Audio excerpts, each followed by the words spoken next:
আজকের পর্বে আমি আপনাদের সাথে চিকেন টিকিয়া কাবাব তৈরি করে দেখাবো। 1 কাপ মুরগির মাংস দিয়ে আয় বুঝে ব্যয়, অর্থাৎ যার যেমন আছে তেমনটা দিয়ে বানিয়ে নিতে পারেন। তাই আজকে আপনাদের সাথে শেয়ার করছি। আশা করছি আমার আজকের রেসিপিটা আপনাদের ভীষণ ভালো লাগবে, খেতে এত বেশি মজা হবে, বাসার সবাই এত বেশি পছন্দ করবে। তো আর কথা নয়, রেসিপি শুরু করছি। প্রথমে একটি বাটির মধ্যে 2টি পাউরুটি নিয়েছি, দেখতে পাচ্ছেন।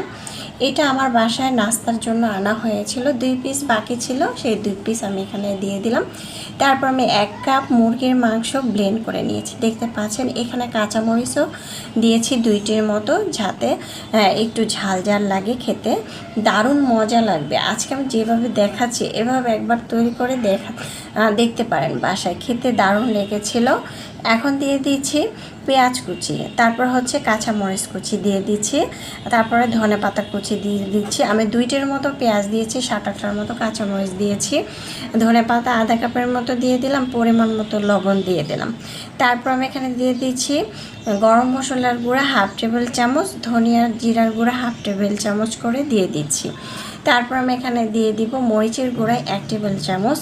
যেহেতু আমি ঝাল ঝাল করে টিকি কাবাবটা তৈরি করব, তাই ঝালের পরিমাণটা একটু বেশি দিতে পারেন। আর যদি বাচ্চারা পছন্দ না করে সেক্ষেত্রে ঝালের পরিমাণটা একটু অল্প দিতে পারেন। তারপর আমি এখানে সামান্য একটু হলুদের গুঁড়া দিয়েছি, আদা বাটা রসুন বাটা 1/2 চামচ করে দিয়ে দিলাম, টেস্টি সল্ট দিয়ে দিলাম 1/2 টেবিল চামচ।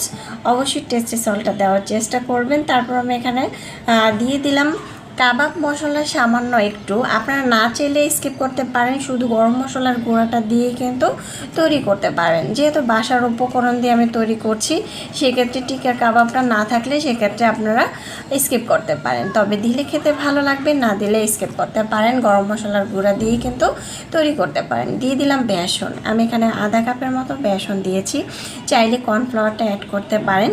তারপর একটি ডিম দিয়ে দিলাম, একটি ডিম দিয়ে দিলে খুব সুন্দর আঠার কাজ করবে, এটা ভেঙে যাবে না, অনেক সময় ভেঙে যায়, তাই এটা ভেঙে যাবে না। টমেটো সস এখানে 1 টেবিল থেকে 2 টেবিল চামচের মতো অ্যাড করতে পারেন, টমেটো সস।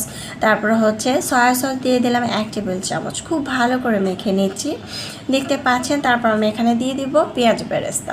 অবশ্যই পেঁয়াজ বেরেস্তাটা দেওয়ার চেষ্টা করবেন। আমরা কম বেশি বাসায় কিন্তু সবাই পেঁয়াজ বেরেস্তাটা করে রাখি, আর আমি বাসায় সবসময় পেঁয়াজ বেরেস্তা করে রাখি। দেখতে পাচ্ছেন আমার পেঁয়াজ বেরেস্তা আমি বাসায় তৈরি করেছি, এই ভিডিওটা কিন্তু দেওয়া আছে, চাইলে লিঙ্কে আমি দিতে পারবো। তারপর আমি খুব ভালো করে মেখে নিয়েছি। এখন হাতের মধ্যে একটু তেল মেখে নিলাম, হাতে সাধারণ তেল অথবা ঘি, বাটার, সরিষার তেল মেখে তারপরে আমি ছোট ছোট করে অল্প অল্প করে নিয়ে বানাচ্ছি। দেখতে পাচ্ছেন আমি কতটুকু নিয়ে বানাচ্ছি। এভাবে বানালে এতটুকু মাংস দিয়ে প্রায় 20-30টার মতো বানাতে পারবেন, খেতে দারুণ লেগেছিল। এখন আমি এভাবে করে সবগুলো তৈরি করে নিয়েছি। এখন চুলায় একটি প্যান বসিয়ে প্যানটার মধ্যে অপর্যাপ্ত পরিমাণ তেল দিয়ে তেলটা গরম করে নিয়েছি। তেলটা যখন 80% গরম হয়ে আসবে এক এক করে ছেড়ে দিচ্ছি, দেখতে পাচ্ছেন এক এক করে সবগুলো ছেড়ে দিচ্ছি। আবার বেশি তেলটা গরম করে দিয়ে দিলে এমনটা হবে নিচে দিয়ে পুড়ে যাবে, উপর দিয়ে পুড়ে যাবে, ভিতর দিয়ে কাঁচা থাকবে। তাই অবশ্যই তেলটা হালকা গরম করে ছেড়ে দিতে হবে, প্যানের সাথে লেগে যাবে। এখন আমি সবগুলো দিয়ে দিলাম, দেখতে পাচ্ছেন আমার প্রায় 20টার মতো আমার বানানো হয়েছে কাবাব। আমি একটু মোটা করে বানাইছি, আপনারা চাইলে একটু পাতলা করে বানাতে পারেন, আর এটা কিন্তু চাইলে সংরক্ষণ করেও রাখতে পারেন। এটা বানিয়ে ফ্রিজিং করে রেখে দিতে পারেন ডিপে, অনেক সময় প্রায় 1 সপ্তাহের মতো রেখে দিতে পারবেন। এখন প্রায় আমি 20টার মতো মোটা করে বানিয়ে একসাথে বানিয়ে ভেজে নিচ্ছি। এক এক করে কাঁটা চামচ দিয়ে আমি উল্টিয়ে পাল্টিয়ে দিচ্ছি, দেখতে পাচ্ছেন। আর আমি কিন্তু ধৈর্য ধরে চুলার পাশে দাঁড়িয়ে এটাকে ভাজতেছি। বেশি চুলার আঁচ বাড়িয়ে দিয়ে দিলে কিন্তু উপর দিয়ে পুড়ে যাবে, ভিতর দিয়ে কাঁচা থাকবে, খেতে কিন্তু ভালো লাগবে না। তাই ধৈর্য ধরে চুলার পাশে দাঁড়িয়ে এটাকে ভেজে নিতে হবে। আমি এখন উল্টিয়ে পাল্টিয়ে খুব ভালো করে ভেজে নিচ্ছি। এটা একদম লাল করে ভেজে নেব।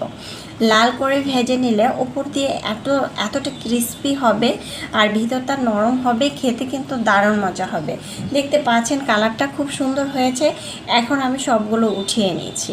যারা নতুন রাঁধুনি তারা স্টেপগুলো ফলো করে বাসায় একবার হলেও ট্রাই করতে পারেন।